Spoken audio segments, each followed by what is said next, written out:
abrir sua Bíblia em João capítulo 1, verso 1 a 14. A gente vai ler de maneira alternada. João capítulo 1, de 1 a 14. Depois a gente vai conversar um pouco mais sobre o Natal fake. Vamos orar antes? Senhor, muito obrigado por estarmos aqui essa manhã. É bom demais receber do Senhor palavras que causam impacto no nosso coração. E a nossa oração é que nesse momento a Tua voz se torne evidente a todos nós. Que a Tua presença possa ser sensível a todos nós. E mais do que te sentir, mais do que te ouvir, a gente tome a decisão de te obedecer. Em nome de Jesus, Deus, fala conosco. Que a nossa atenção esteja plenamente voltada para o Senhor. Assim nós oramos em nome de Jesus. Amém. Eu vou ler e peço que os irmãos prestem atenção e acompanhem a leitura. Diz assim, João 1, de 1 a 14. No princípio era o Verbo, e o Verbo estava com Deus, e o Verbo era Deus. Ele estava no princípio com Deus. Todas as coisas foram feitas por intermédio dele, e sem ele, nada do que foi feito se fez. A vida estava nele, e a vida era a luz dos homens. A luz resplandece nas trevas, e as trevas não prevaleceram contra ela. Houve um homem, enviado por Deus, cujo nome era João. Este veio como testemunha para que testificasse a respeito da luz, a fim de todos vierem a crer por intermédio dele. Ele não era a luz, mas veio para que testificasse da luz, a saber, a verdadeira luz que, vinda ao mundo, ilumina todo homem. O Verbo estava no mundo e o mundo foi feito por intermédio dele, mas o mundo não o conheceu. Veio para o que era seu, e os seus não o receberam. Mas a todos quanto o receberam, deu-lhes o poder de serem feitos filhos de Deus, a saber, aos que creem no seu nome, os quais não nasceram do sangue, nem da vontade da carne, nem da vontade do homem, mas de Deus. E o Verbo se fez carne e habitou entre nós, cheio de graça e de verdade, e vimos a sua glória, glória como do unigênito do Pai. A gente inicia mais uma série, e eu acho que, não sei o quanto esse título mexe com você, Natal Fake. Quando as luzes escondem as trevas. Mas eu sei que depois dessas eleições todo mundo sabe o que é fake news, né? O que é fake news? É quando você propaga uma notícia que é falsa, que não corresponde à verdade. Você simplesmente passa adiante a alguma coisa que não representa a realidade. Mas a gente compartilha, a gente passa adiante como se fosse verdade. Acreditando realmente, ou querendo que os outros acreditem que aquilo fosse verdade. E aí, quando a gente pensa no Natal, o que vem na nossa mente? Eu vou pedir a ajuda do Paulo. A gente vai passar umas imagens aqui rapidinho. E eu quero que, no fim, você me diga o que essas imagens representam para você. Vamos lá, enquanto a imagem está carregando, vamos fazer um exercício mental, então. Quando você pensa em Natal, você pensa em quê? Brinquedo, que mais? Comida, presentes, que mais? Bacalhau, família, férias, árvore de Natal, panetone, que mais? Chocotone. Mais alguém? Rabanada, família reunida, uma voz distante ali, ó, tá atrapalhando, tá falando de Jesus. Quem é que pensa em Jesus no Natal? Vamos lá, as imagens, vamos passar rapidinho, ó. Uma bola de Natal e uma árvore, legal. Próxima. Pode ir passando, dá 5 segundos e passa. Isso aí. Papai Noel, ninguém falou Papai Noel, né? O presépio, o Grinch, né? Luz. Que mais? mesa farta, guirlanda, Chester, né? Família reunida, panetone, chocotone e, por fim, a gente lembra do quê? Já é Natal na Líder Magazine. Vamos ser sinceros, isso é o Natal. É o resumo do Natal para a gente. Quando a gente pensa, por que o Natal existe? Por que o Natal existe? Porque uma criança nasceu. O nascimento de Jesus. Mas, de fato, quando a gente pensa em Natal, a última coisa que realmente a gente lembra é o motivo dele. E por isso que a gente começou esse mês falando do Natal fake. Qual é o sentido da fake news? É uma notícia falsa que, de tanto ser repetida, se torna verdade. Ou pelo menos no imaginário das pessoas. O Natal fake também. É um tipo de comemoração que, de tanto ser repetida, se torna a nossa realidade. A nossa realidade de Natal é uma festa, é um evento. É um mês diferenciado em relação às decorações, em relação às atividades. Vai chegando o recesso de final de ano. Alguns normalmente entram em férias, principalmente professores.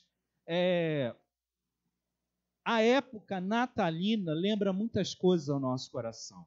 Mas a gente quer, ao longo desse mês, fazer com que a gente perceba quanto o Natal perdeu o seu sentido original, essencial. E por isso ele vai ficando muitas vezes vazio. Porque quantas pessoas você conhece, ou talvez você seja uma delas, de que na época de Natal você fica triste. Porque você lembra de um parente que não está mais lá. Ou lembra aquele saudosismo, na minha época a gente se reunia para comer uma comida que já não se faz mais hoje. Quando minha mãe era viva, quando meu pai era vivo. Não. E Natal começa a se transformar num sentimento de vazio. Promessas que são feitas, a expectativa que nasce, mas que não encontra a sua concretização. Você ouve aquele som de esperança, algo diferente no ar, mas no final é só mais uma festa. E aí parece que a cada ano ele vai se tornando mais vazio. Não sei se você se sente assim, mas é o que eu tenho percebido em muitas pessoas. Parece que a cada ano o Natal vai se tornando mais vazio, mais artificial. E o nosso tema de hoje, no Fake News, é perceber que, de fato, as luzes, os enfeites, escondem as trevas. A escuridão que está tão evidente que a gente não vê por causa de uma comemoração religiosa, mas que não tem Cristo. E a gente vai falar um pouco hoje sobre essa atmosfera artificial que não é real. O Natal, verdadeiramente, são as boas novas do reino, a good news. As boas novas de salvação, isso é Natal. E se a gente crê nessa verdade, eu quero que você vá preparando seu coração. Esse mês precisa ser norteado. A celebração de Natal precisa ser conduzida por você para viver esse Natal verdadeiro. De pessoas que são transformadas em Cristo. Como que vai ser o seu Natal esse ano? Eu espero que ao longo desse mês você pense sobre isso e tome decisões. Vamos voltar lá para João, mantenha a sua Bíblia aberta. Primeiro é importante a gente perceber o quanto o evangelho de João é diferente. A gente tem 4 evangelhos, 4 livros na Bíblia que falam sobre a vida de Jesus. E os 3 primeiros evangelhos são chamados evangelhos sinóticos, porque eles são muito parecidos, parecem que eles simplesmente seguiram o mesmo roteiro. Isso é bom, porque um vai confirmando o outro. Mas o evangelho de João é totalmente diferente. Eu não lembro a proporção exata, mas eu lembro que é entre 80% a 90% das histórias contadas em João não estão nos outros evangelhos. Alguns vão dizer que o evangelho de João é um dos livros mais importantes da sua vida. Porque quando você começa a ler ele traz histórias simples, mas que te impactam com uma profundidade.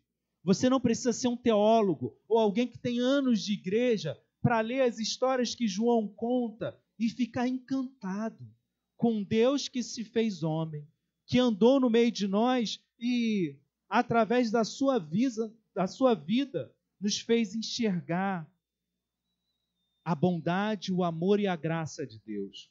A percepção que dá é que quando você começa a ler o Evangelho de João, é como se você sentasse para conversar com um amigo e ele te contasse histórias sobre algo muito importante que aconteceu na vida dele.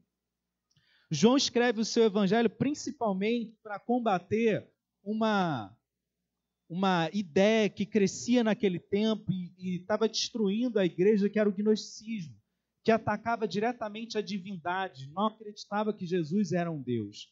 E você vai ver do início ao fim que João vai escrever para lembrar a gente que Jesus é Deus. Esse texto que a gente leu, por exemplo, é um dos mais usados para falar sobre a divindade de Cristo.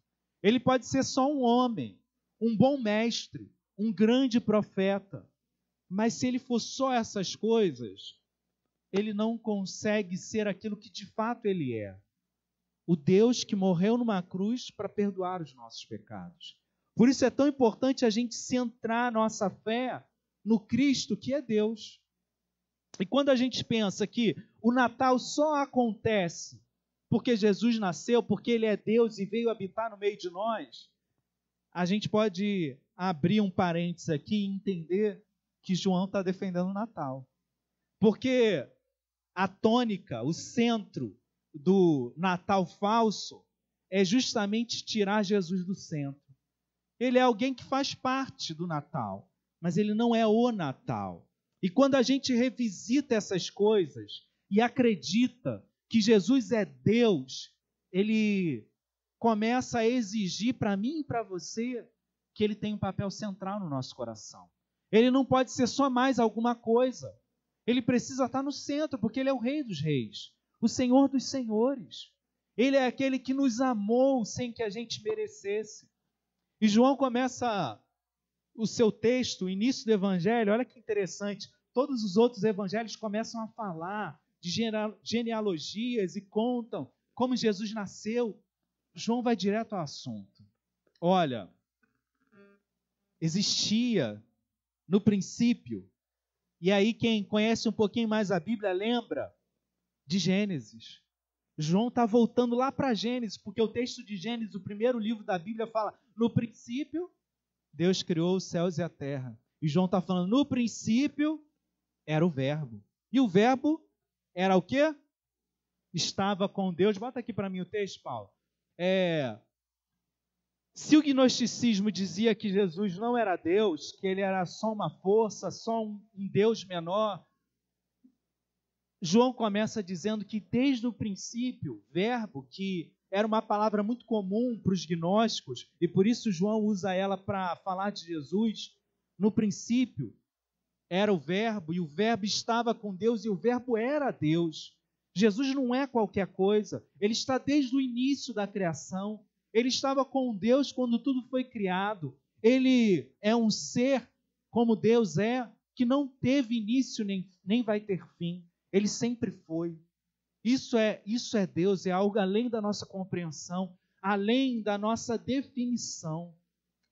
E João se concentra nesses versos primeiros, dizer que de fato está acontecendo. Verso 2, ele vai dizer que ele estava no princípio com Deus. Verso 3, todas as coisas foram feitas por intermédio dele, e sem ele nada do que foi feito se fez. Não há nada no mundo que não tenha o toque de Cristo. Tudo foi feito por ele, tudo é dele, tudo nasceu a partir dele. Talvez a gente comece a pensar nisso num mundo, num tempo tão prático. O que isso me importa? Em que isso vai mudar a minha vida? É muito importante eu colocar Deus no lugar dele. Saber que ele, de fato, é maior do que a minha compreensão. E de que, desde o início, ele se faz presente, não só na vida da terra, mas na minha também. Verso 4, diz que a vida estava nele, e a vida era a luz dos homens. O verso 5, a luz resplandece nas trevas e as trevas não prevalecem contra ela. Por que a luz, por que ele vai dizer isso no verso 4, dizendo que a vida estava nele e a vida era a luz dos homens? Porque naturalmente, irmãos, quando a gente começa a se afastar de Deus e quando o pecado assume o seu papel natural de nos conduzir para longe de Deus, nós vivemos longe da luz. Nós não conseguimos enxergar, a gente não consegue ter o discernimento. A gente olha para a vida e julga a partir de histórias pela metade. Quando você olha para a sua vida, quando você olha para o mundo, a gente avalia todas essas coisas a partir daquilo que a gente sabe. E eu quero te dizer uma coisa, por mais que você estude, por mais que você cresça e se torne alguém sábio, você jamais vai conhecer todas as coisas. Por isso, em algum momento, a gente precisa confiar em alguém que é maior e dobrar a nossa decisão ao Deus que nos chama a deixar que a gente seja conduzido por Ele. E por isso Ele está dizendo que Ele é a nossa luz, a luz dos homens. Ele é capaz, Ele é digno, Ele é suficiente para ir à nossa frente e nos conduzir num caminho que a gente não sabe. A gente não sabe sequer como é que vai ser essa semana, a gente faz planos. Mas quantas vezes os nossos planos mudam? Quantas vezes no meio da semana as coisas acontecem e a gente percebe que a gente estava planejando a partir de coisas que a gente não conseguia ver, perceber plenamente. Essa é a realidade de toda a vida. E quando a gente aprende isso de fato, a gente passa a aprender também a confiar em Deus, a colocar a nossa vida nele. Porque ele diz que não somente Jesus é a luz dos homens, mas diz que a luz resplandece nas trevas e as trevas não prevalecem contra ele. Eu acho isso muito bonito da gente pensar. Você já percebeu quando você entra num cômodo totalmente escuro e você aperta o interruptor? O que acontece? A escuridão sai imediatamente. Ela é expulsa. É o que acontece quando Jesus se faz presente na nossa vida. A escuridão, as trevas, o pecado, a maldade não podem prevalecer. E quando elas prevalecem, é pura e simplesmente porque Jesus não está presente. Porque áreas da nossa vida não são levadas ou submetidas a Deus.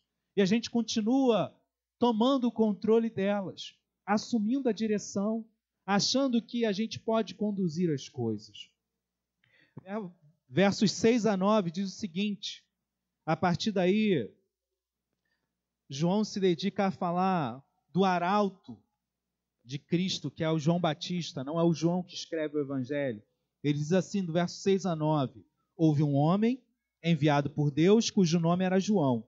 Este veio como testemunha para que testificasse a respeito da luz, a fim de todos virem a crer por intermédio dele.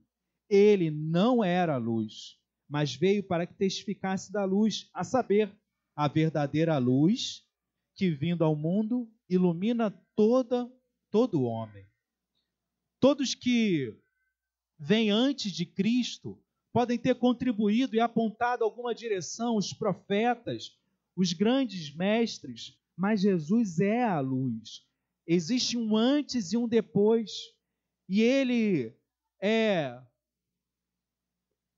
para cada um de nós como de fato o sol é para a vida na terra.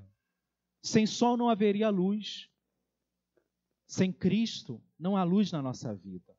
A gente pode ter momentos de alegria, a gente pode ter vislumbres de um caminho mais ou menos certo, mas sem o sol não há dia e sem Cristo a gente caminha nas trevas. E talvez esse seja o ponto crucial e o mais difícil para a gente, porque perceba, a vida na terra depende do sol. Sem sol não há vida, não há planta, não há animais, não há fertilidade, não há nada. E sem Cristo também não há nada na nossa vida. A gente se deixa enganar. Por isso, o título desse mês é tão forte para a gente. Natal Fake, quando as luzes escondem as trevas. Quando o prazer imediato, quando As coisas que a gente busca nessa vida escondem, de fato, que a gente vive nas trevas sem Jesus. Porque essas coisas parecem ser suficientes, mas todos nós sabemos, por experiência própria, que elas duram muito pouco. Muito pouco. Verso 10 a 14 encerra o texto que a gente leu. João diz: o verbo estava no mundo e o mundo foi feito por intermédio dele, mas o mundo não o conheceu. Veio para o que era seu e os seus não o receberam. O que João está querendo dizer com isso? Apesar de Jesus ser isso tudo, há pessoas que ainda não conseguem ver. E Jesus vem especialmente para os seus, para os judeus, o povo que em tese deveria estar de braços abertos para receber, o povo que tinha a palavra do Antigo Testamento, o povo que esperava o Messias. Ainda assim, eles o rejeitam. Veio para os que eram seus, mas os seus não receberam. Disseram não. Por que eles disseram não? Quem é que rejeitaria um presente? Quem é que diria não para um Deus que nos ama dessa maneira? O pecado faz isso, e a gente vai ver daqui a pouco o porquê disso, mas o texto continua dizendo, verso 12, mas a todos quanto o receberam, deu-lhes o poder de serem filhos de Deus, a saber, aos que creem no seu nome. E é legal, talvez você já tenha ouvido falar de João 3,16, que é um texto clássico para a gente. João 16 vai dizer que Deus amou o mundo de tal maneira, amou tanto o mundo, que entregou seu Filho único, para que todo aquele que nele crê não morra, não pereça, mas tenha a vida eterna. E o que impressiona, o que causa admiração, não é Deus amar o mundo inteiro, apesar do mundo ser tão grande. O que deveria causar admiração a gente é Deus amar o homem, amar o mundo, apesar do homem, do mundo ser tão mau. Está tão corrompido por causa do pecado que penetrou no seu coração. Às vezes a gente não consegue entender isso. O quanto nós fomos comprometidos pelo pecado.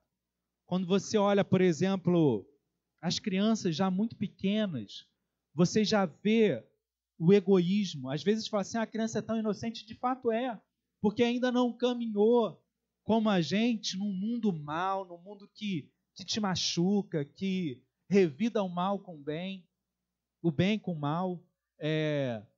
Mas ainda assim, já no início, você vê o egoísmo, o desejo de se satisfazer, mesmo que outros não se satisfaçam, o desejo de ter de maneira imediata a sua vontade cumprida, o engano, a mentira crescendo. Isso é evidência do pecado. E a gente vê em nós mesmos, nas nossas relações. É tão fácil ver quando o outro erra, é tão fácil escrever um relatório sobre o erro dos outros, sobre o que os outros não fazem. Deixam a desejar, mas quando a gente olha para a gente, é tão difícil a gente registrar o nosso erro, a gente enxergar a nossa maldade, que é evidente a todos que nos veem. O imenso amor de Deus é impressionante, justamente porque a gente não merece Ele. E é legal que o Evangelho não fala só da maldade humana ou da tragédia da incredulidade, da rejeição. Essa é a primeira coisa que a gente ouve, a má notícia, porque antes de haver uma boa notícia, há uma má. Nós estamos corrompidos pelo pecado, a nossa percepção está corrompida, a gente não pode ir até Deus, o pecado nos impede, nós somos constantemente rebeldes, insolentes, preguiçosos, indolentes, a gente rejeita Deus. Mas se parasse aqui, a gente não teria para onde ir, a não ser viver nos nossos pecados. Mas diz que a todos quantos receberam, deu-lhes o poder de serem feitos filhos de Deus. A todos que olharam para Jesus e falaram, não, Ele é Deus. Ele morreu por mim. Ele perdoou os meus pecados. A todos que olham para Cristo e reconhecem nele o seu Salvador, A Bíblia fala que foi-lhes dado o poder de serem feitos filhos de Deus. A gente não tem ideia do tamanho disso. No meio de uma multidão de pecadores, a fé nasce no meu coração e eu aprendo a crer. Porque eu sou melhor do que os outros? Não. João vai continuar no verso 13 e 14, ele vai dizer: essas pessoas não nasceram do sangue, nem da vontade da carne, nem da vontade do homem, mas de Deus. Porque a vontade do homem é insuficiente. A nossa perseverança é insuficiente. O nosso desejo por Deus é fraco demais. Você pode não concordar com essa ideia, mas se você olhar para a sua vida, você vai ver a evidência disso. Por mais que a gente anseie andar em linha reta, os nossos pés se desviam a todo momento. E Deus fala: mas a minha vontade para você é diferente. E ela é maior do que a tua vontade. Eu posso mudar quem você é. O meu amor sobre a sua vida é maior do que a sua desobediência. É maior do que a sua maldade. É maior do que o seu desvio. E essa é a maravilha.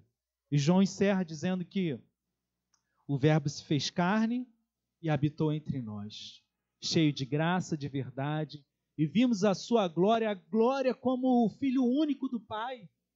O Verbo se fez carne, ele se tornou alguém. Eu fico imaginando, irmãos, o que é você poder olhar para alguém e falar: é Deus, em carne e osso. E de tamanha graça e glória que você pode, como a Érica falou aqui no louvor, você pode olhar para ele e perceber a divindade. Porque ele se esvaziou. Porque se ele não se esvazia para se tornar um de nós, a gente sequer poderia olhar para ele. Por causa da sua santidade, da sua glória. Mas em Cristo, Deus se faz carne. Em Cristo, o perdão de Deus se torna real e ao alcance de nós. Eu não sei o que tudo isso fala ao seu coração, mas essa é a esperança do Natal.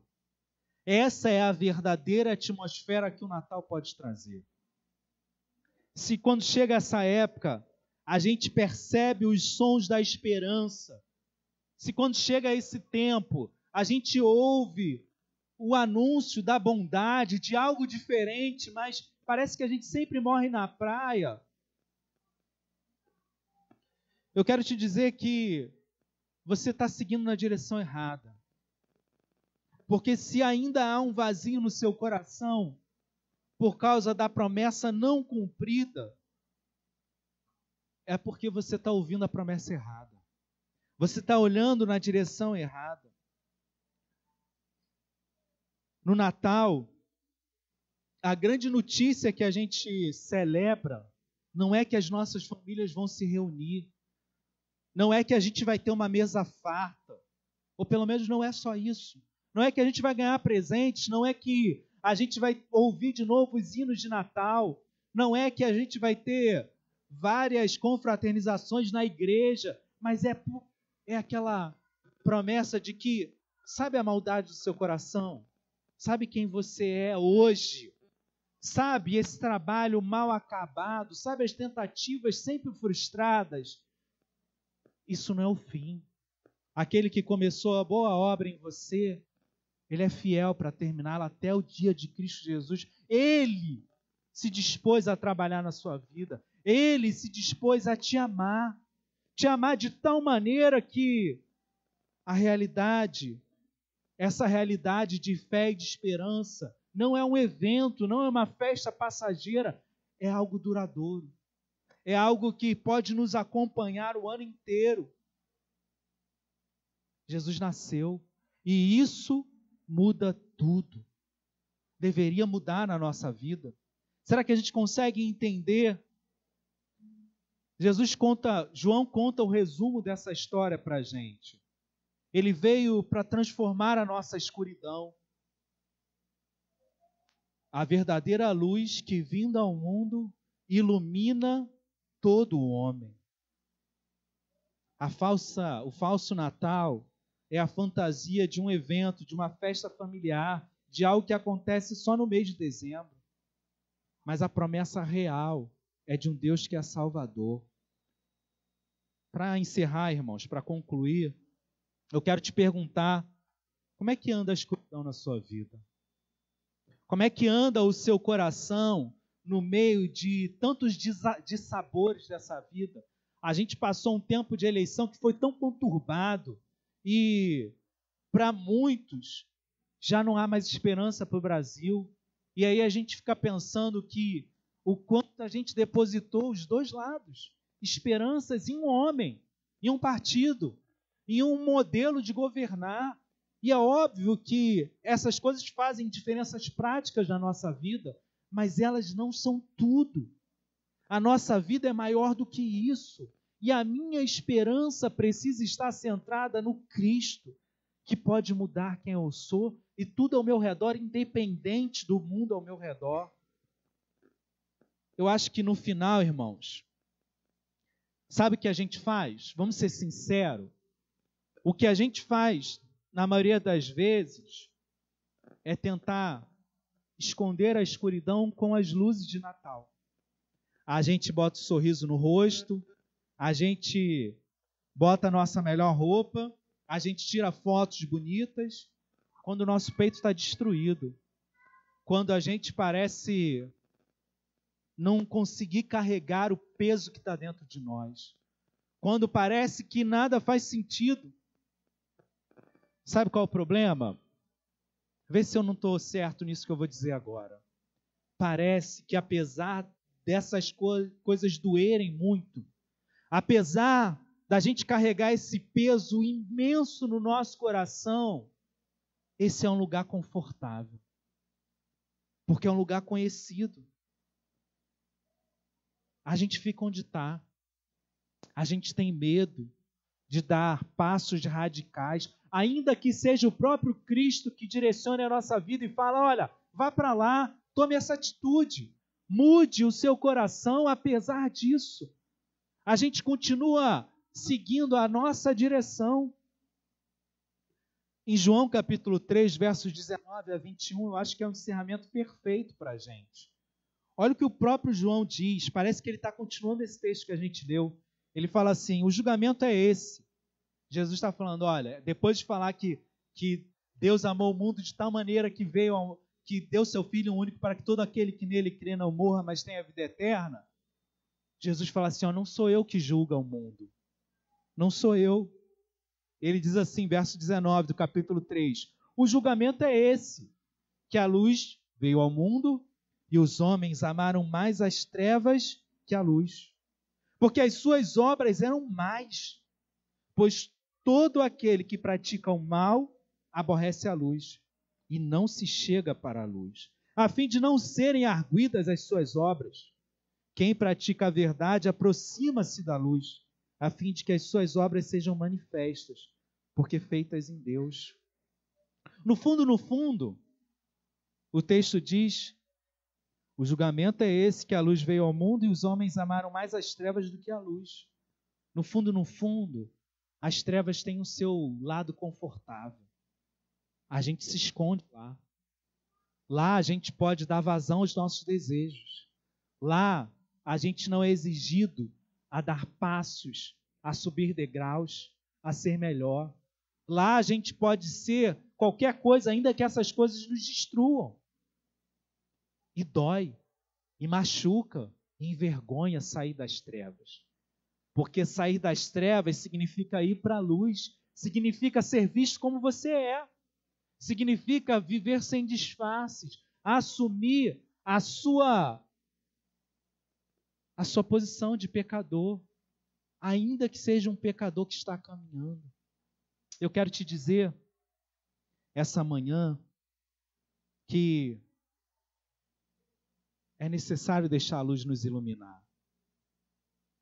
Porque esse lugar das trevas, esse lugar escondido, por mais que seja confortável, ele nos estagna, ele nos deixa longe de Deus, e ele faz só que a nossa condição de pecador piore. Ir para a luz é confessar os nossos pecados, é dar a nossa cara a tapa, é abrir para as pessoas que a gente não é tão perfeito quanto a gente parece, mas esse é o lugar de libertação. Deixa a luz te iluminar hoje. Pode admitir os seus erros. No final, todos nós somos incapazes de manter essa perfeição, porque não somos. Mas Deus nos chama a caminhar com Ele. A caminhar a partir de onde a gente está. Não de um lugar impossível, onde todos são perfeitos. É isso que é o Natal. Ser filho de Deus, falar: Senhor, pode me iluminar. Pode mostrar que eu não sou perfeito. Mas eu quero estar do seu lado. Essa é a boa notícia do Natal. Todos nós que estamos aqui somos pecadores. Todos nós que estamos aqui temos áreas imensas da nossa vida que Deus ainda está tratando. Todos nós que estamos aqui temos momentos em que a gente deixa Deus de lado. Todos nós que estamos aqui precisamos desesperadamente de Deus. Essa é a nossa condição. O Natal nos leva a essa posição libertadora de quem não é perfeito, mas pode caminhar em comunidade com outros que não são perfeitos também. Minha tarefa para encerrar o sermão, irmãos, meu desafio para você é lembrar que, embora o Natal pareça artificial, há uma promessa real que Deus cumpre. Eu quero te desafiar a tirar um tempo essa semana para estar com Deus. Deixa Ele falar com você. Tire um tempo, reserve um tempo para sozinho conversar com Deus. Deixa Ele te perdoar. Deixa Ele te levar a um lugar onde você pode ser você mesmo, mas alguém que está caminhando, não alguém que está parado, escondido.